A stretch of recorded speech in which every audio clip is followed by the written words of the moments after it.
الحمد للہ رب العالمین والصلاة والسلام علی سید الانبیاء والمرسلین وعلی آلہ واصحابہ اجمعین اما بعد فاعوذ باللہ من الشیطان الرجیم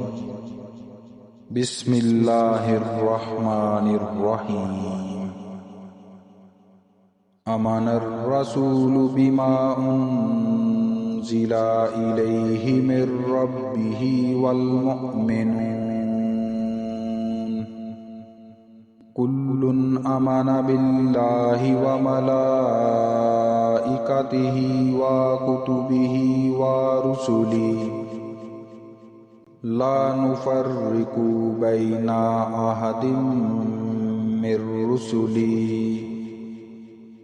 وقالوا سمعنا وأطعنا غفرانك ربنا وإليك المصير لا يكلف الله نفسا إلا وسعها لها ما كسبت وعليها ما اكتسبت ربنا لا تؤاخذنا إن نسينا أو أخطأنا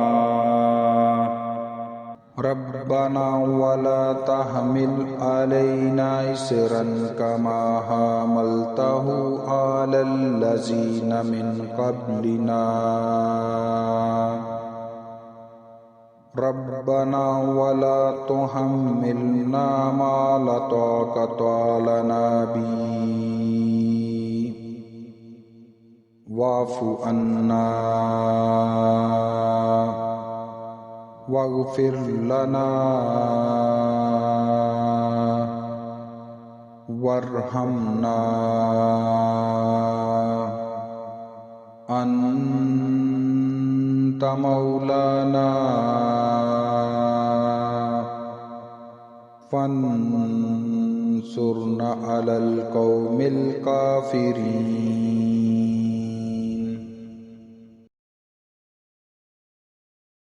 یہ رسول یعنی حضرت محمد صلی اللہ علیہ وآلہ وسلم اس چیز پر ایمان لائے ہیں جو ان کی طرف ان کے رب کی طرف سے نازل کی گئی ہے، اور ان کے ساتھ تمام مسلمان بھی۔ یہ سب اللہ پر، اس کے فرشتوں پر، اس کی کتابوں پر اور اس کے رسولوں پر ایمان لائے ہیں۔ وہ کہتے ہیں کہ ہم اس کے رسولوں کے درمیان کوئی تفریق نہیں کرتے، اور وہ یہ کہتے ہیں کہ ہم نے اللہ اور رسول کے احکام کو توجہ سے سن لیا ہے، اور ہم خوشی سے ان کی تعمیل کرتے ہیں۔ اے ہمارے پروردگار، ہم آپ کی مغفرت کے طلبگار ہیں، اور آپ ہی کی طرف ہمیں لوٹ کر جانا ہے۔ اللہ کسی بھی شخص کو اس کی وسعت سے زیادہ ذمہ داری نہیں سونپتا۔ اس کو فائدہ بھی اسی اچھے کام سے ہوگا جو وہ اپنے ارادے سے کرے، اور نقصان بھی اسی برے کام سے ہوگا جو اپنے ارادے سے کرے۔ مسلمانوں، اللہ سے یہ دعا کیا کرو کہ اے ہمارے پروردگار، اگر ہم سے کوئی بھول چوک ہو جائے تو ہماری گرفت نہ فرمائیے، اور اے ہمارے پروردگار، ہم پر اس طرح کا بوجھ نہ ڈالیے جیسا آپ نے ہم سے پہلے لوگوں پر ڈالا تھا، اور اے ہمارے پروردگار، ہم پر ایسا بوجھ نہ ڈالیے جسے اٹھانے کی ہم میں طاقت نہ ہو، اور ہماری خطاؤں سے درگزر فرمائیے، ہمیں بخش دیجیے اور ہم پر رحم فرمائیے۔ آپ ہی ہمارے حامی و ناصر ہیں، اس لیے کافر لوگوں کے مقابلے میں ہمیں نصرت عطا فرمائیے۔